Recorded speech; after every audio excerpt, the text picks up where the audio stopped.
In a quiet jungle, where the moonlight painted silver patterns on the leaves, lived a kind, giant elephant named Ellie.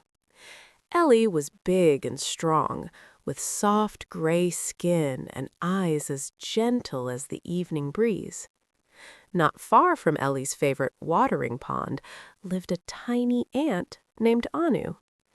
Anu was very small, but her heart was full of curiosity and courage. Every night, she loved to look up at the stars and wonder about the big world beyond her anthill. One peaceful night, Ellie was walking slowly through the jungle when he heard a very tiny voice. "Excuse me, please don't step there." Ellie stopped at once and looked down. There stood little Anu, waving her tiny arms. "Oh my," Ellie said softly. "I almost didn't see you. I'm sorry, little one." "That's okay," Anu smiled. "Thank you for stopping."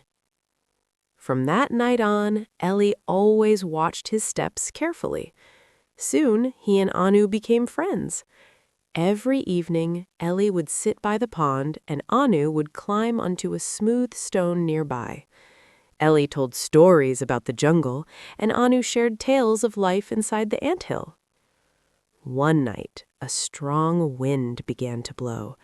Dark clouds covered the moon and rain poured down heavily. The water near the pond started rising fast. Anu and her ant family were in trouble. Ellie heard their worried calls and hurried over. With his long trunk, he gently carried the ants to higher ground under a big, leafy tree. He stood there all night, shielding them from the rain. When morning came, the sun peeked through the clouds. The ants were safe. "Thank you, Ellie," Anu said softly. "You saved us." Ellie smiled. "And you taught me something very important," he replied. "No one is too small to matter." From that day on, the jungle knew a special truth. Great strength and small kindness can live side by side. As the stars returned to the sky, Ellie and Anu rested peacefully, knowing that friendship makes the world a gentler place. And under the quiet moonlight, the jungle drifted into a warm, happy sleep.